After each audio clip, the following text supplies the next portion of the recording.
હાલ Bhuj fire બ્રિગેડને April મહિનાની અંદર કુલ 38 કોલ મળેલા છે કે જે અંતર્ગત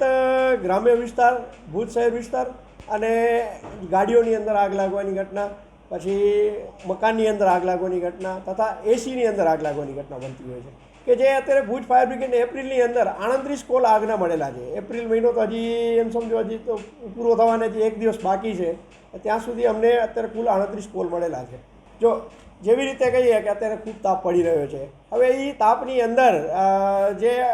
આ લોકો જે ખાલી બોટલો હોય પાણીની ભરેલી કદાચ ફેંકી દેતા હોય, પ્લસમાં કાચની બોટલો હોય કે જેના ઉપર સૂરજનો તાપ સતત પડ્યા રાખતો હોય, તો એક મેગ્નિફાઇંગ ગ્લાસ તરીકે પણ એ કામગીરી કરતો હોય છે કે જેના લીધે સતત એક જ જગ્યાએ કન્ટિન્યુઅસ સૂર્યનો પ્રકાશ પડતો હોય કાચ ઉપર, તો એ મેગ્નિફાઇંગ ગ્લાસની ઉપર સૂર્યના તાપથી આગ લાગી શકે. હા, અત્યારે કહું છું ને કે જેવી રીતે કે હજી તો આપણો ગરમીની શરૂઆત થઈ છે કે ગાડીઓ આપણે ચલાવતા હોઈએ કે રોડ ઉપર જતી હોય ત્યારે એ તાપ વધારે હોય, પ્લસ ઇન્જિનનો તાપ પણ વધારે હોય કે જેના લીધે ઇન્જિન ઓવરહીટિંગ થઈ જાય છે, એના લીધે આગ લાગી જતી હોય છે. કે અત્યારે અમને કુલ અત્યારે એવા 4 કોલ મળેલા છે આ મહિનાની અંદર કે ગાડીઓની અંદર આગ લાગેલી હોય એવી. હું તો એક જ સજેશન આપીશ કે ભાઈ જ્યારે પણ આવા ખૂબ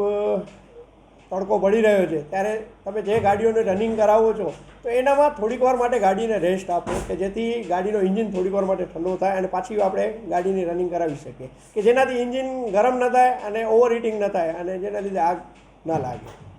ગાડીની અંદર મેં તેમ કીધું કે ભાઈ પાણીની બોટલ અને કાચ એવી વસ્તુ છે કે જે મેગ્નિફાઇંગ ગ્લાસ તરીકે આપણે એને જોઈ શકીએ છીએ કે ભાઈ એના અંદર તાપ પડે સૂરજનો તો એના લીધે હીટિંગ થવાના કારણે પણ આગ લાગી જતી હોય છે. પછી બીજું સ્પ્રે,